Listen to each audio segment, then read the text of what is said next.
Hey there, welcome to Geeky Greenhouse. In this video, I'll show you how to grow cucumber plants from seed to harvest. Cucumbers can be a real challenge to grow in the garden with all of the disease and pest problems that they're prone to. However, in this video, you'll get all the info you need to grow really healthy, super productive cucumber plants. I'll show you how to plant cucumber seeds, transplant them into the garden, trellis them up a support system, properly prune and water your cucumbers, and of course, harvest them when they're ready. I've already harvested dozens of cucumbers from these plants less than 2 months after planting, and I'll show you how you can get these results in your garden too. So let's get right into it and jump back to when I planted the seeds. So planting cucumber seeds is really quite simple. You can direct sow them right in the garden where you want to grow your plants, but I do recommend trying transplanting and seeing what works better for you. So the supplies are really simple. I have my potting soil. This is just normal potting soil. Don't worry about using seed starter mix. You can use normal nutrient-rich potting soil. Some small pots around 2 to 3 inches in diameter. Next, you need your seeds. I have 3 different varieties of cucumbers that I'll be planting today. Some labels to keep track of which plants are which, and some water to water the seeds in and keep them moist until they germinate. Before you plant your cucumber seeds, make sure that it is warm enough outside. Cucumbers are warm season crops. They really don't like it any lower than, say, 65 degrees Fahrenheit, so that's really pretty warm. You want to make sure those overnight temperatures aren't dipping down too cold, and if you live in a cooler climate where it does dip down into the 50s overnight, that's okay. Just expect your plants to grow a little bit more slowly. Here in New England, it's early June and daytime temperatures are already reaching into the 80s Fahrenheit. So the first step is to pre-moisten the soil. So I like to just start by adding some water, mixing it thoroughly until it reaches that consistency of sort of a wrung out sponge without being too drippy. Next up, fill your containers with the pre-moistened potting soil to within about a ½ an inch of the surface, packing it down pretty firmly.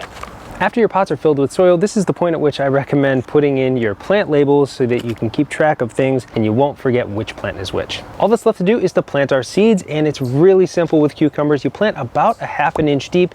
You can dig out a small divot and drop the seeds in, covering them with the surrounding soil, and then give them a good drink of water to make sure they're nice and moist. And that's it. These seeds are successfully planted. They should germinate within the next 3 to 5 days. If you keep them nice and warm, they'll germinate as fast as they possibly can. The ideal temperature range you're going for is between 80 and 90 degrees Fahrenheit for the fastest possible germination. Since it's warm outside during the day already where we're located, I'm just gonna have these outdoors on a table, elevated off the ground, so when they do sprout, they're not vulnerable to pests.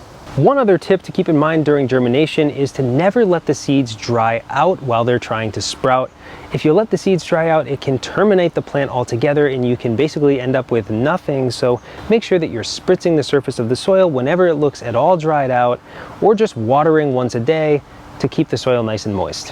While you're waiting for your seeds to sprout, it's a good time to prepare your garden soil. Cucumbers are heavy feeding plants, so before transplanting, amend your soil with a nutrient source like finished compost or all-purpose fertilizer. So the seeds sprouted just about a week after planting and they're looking beautiful. You want to get them into bright sunshine, so the sunniest spot possible, ideally where you plan on planting the plants eventually in their final planting location so they can immediately acclimate to the environment there. However, it's important to protect your young seedlings from pests, especially cucumber beetles at this stage. I use a mini hoop covering with insect netting to prevent these flying pests from ever reaching our seedlings. But you can also simply drape insect netting over your plants to keep them protected.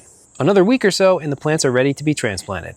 So a few weeks after the plants sprouted, they're ready to go into our raised beds, and today is transplanting day. These cucumbers are going to use this trellis next to me to climb upwards and stay off of the ground. That way we're going to have straighter cucumbers, the plants will have better aeration and less disease, and we'll save space in the garden.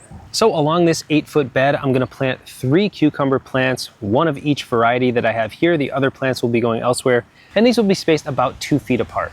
So to transplant cucumbers, dig out a hole very close to your trellis. You don't want it too far away because the plants are gonna need to climb up that trellis, and the sooner they reach the trellis, the better. So the hole should be just about the size of your root ball, no larger. And then with these pots, you can just stick them right in the ground and bury them with soil, but I like to peel it back slightly just to expose a little bit of the root system so that we don't have to wait as long for this to biodegrade for the root system to grow through. Pop the plant into the hole and backfill with the surrounding soil and tamp it down lightly into the ground. Now cucumbers love water, so I'm gonna create a little bit of a divot around this plant to make sure that when it does rain, or when I do irrigate, the water will accumulate around the plant, making sure that plenty of water reaches the root system. Now there is one more thing I suggest doing at this time. Since cucumbers have so many natural pest enemies, I suggest protecting your plants from a young age. And this is something called kaolin clay, which you can spray on the leaves. And this will deter beetles and other chewing pests from chewing on your leaves when the plants are so young. At this stage, they're very vulnerable, so it's important to provide some form of protection, whether it's kaolin clay spray or another covering like insect netting, just until the plants are well established and growing vigorously. So again, spacing is around 2 feet between plants when you're growing vertically.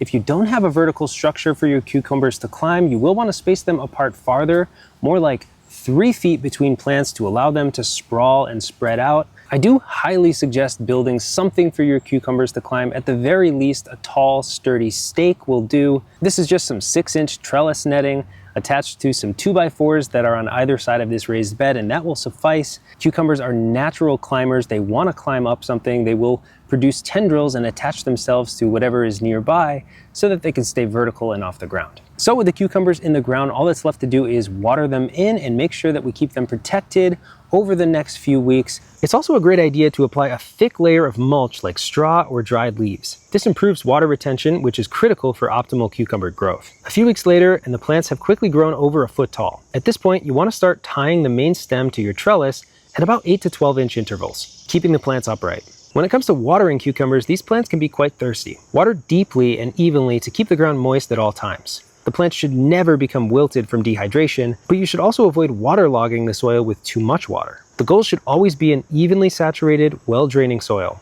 Again, a layer of mulch can dramatically reduce the need to water, so I highly recommend it. When you do water, make sure you do it at the base of the plants and not over the tops of the leaves. This helps reduce the development and spread of diseases. This is a good time to talk about pruning. When growing vertically, I highly recommend pruning each plant to a single main stem. This means removing all of the lateral buds or suckers from the plants as they grow. Suckers are located between the main stem and the leaves right alongside the flowers. Pinch suckers out as soon as you see them forming while they're still small, being careful not to damage the other parts of the plant in the process. If you allow suckers to grow, it may affect fruit quality and size and potentially crowd your other nearby plants. If a sucker gets too big, I recommend leaving the first leaf and fruit intact, removing the rest of it. These larger cuttings can then be propagated into new plants in a glass of water. One more type of pruning I suggest is bottom pruning. Remove any lower leaves that are touching the soil to help prevent disease. And whatever type of pruning you're doing, make sure to do it on a dry day, again to help avoid disease. A few more weeks and flowers will begin to show up. If you are using insect netting, make sure to remove it once flowers form to allow pollinators to reach them. Female flowers are the important ones, and you can identify them by the baby cucumber attached at their base. Pretty soon, these will develop into full-size cucumbers. If you notice multiple cucumbers at a single node, it's usually okay to leave them both, but if you're growing extra large varieties like English cucumbers, you can remove all but one cucumber per node. This results in the largest, most uniform fruit sizes, but it's optional. Keep removing suckers and training the main stem upwards with string or garden Velcro until they reach the top of your trellis. And once your cucumbers start reaching a mature size, it's time to start harvesting. To harvest, simply snip off any full-size cucumbers at the stem, careful to avoid nicking the main stem or other nearby parts. By the way, if you want a delicious homemade pickle recipe, I'll leave a couple links in the description. After the plants set their first round of fruits, I like to amend with a light side dressing of fertilizer. A small handful is enough for each plant, applied directly to the soil below any mulch. Lightly scratch it into the surface and reapply the mulch. This ensures the plants have what they need to provide continual harvests. If you notice the plants showing signs of a nutrient deficiency, like pale yellowing leaves, consider applying a liquid fertilizer to quickly correct the deficiency. At the same time, apply a slow-release fertilizer as a long-term solution. So here we are just under 2 months after planting from seed, and you can see how much these plants have grown. They're taller than me and just about reaching the top of this trellis here. This plant was the first to produce. I've already harvested a dozen cucumbers off of this Gershwin pickling variety, and the others are a little bit later to start harvesting. But over time, you want to make sure you stay on top of harvests as cucumbers become available. And this is so important because if you wait too long and one of the cucumbers becomes ripe, the productivity of your plants may actually go down or stop altogether. So this is one of the benefits of growing the plants vertically. You can see the cucumbers as they're forming and pick them at the perfect time. Now, when it comes to determining exactly when to harvest your cucumbers, it's going to vary based on the variety that you're growing, but usually you want to pick based on the length of the cucumber. So this Gershwin pickling variety is picked anywhere between 4 and 5 inches in length, but the sashimi variety that we're growing in the center is picked between 8 and 12 inches long. So make sure you read the seed packet and know the expected length for your variety. Once your plants are in production mode, you want to be harvesting every day or two. Most varieties will frequently put out cucumbers for you to pick, and again, you really want to stay on top of it. If you're noticing a lack of productivity on your plants, it may be due to poor pollination, and you can hand pollinate your cucumbers. It's usually not necessary if you're growing outdoors because insects will do the work for you.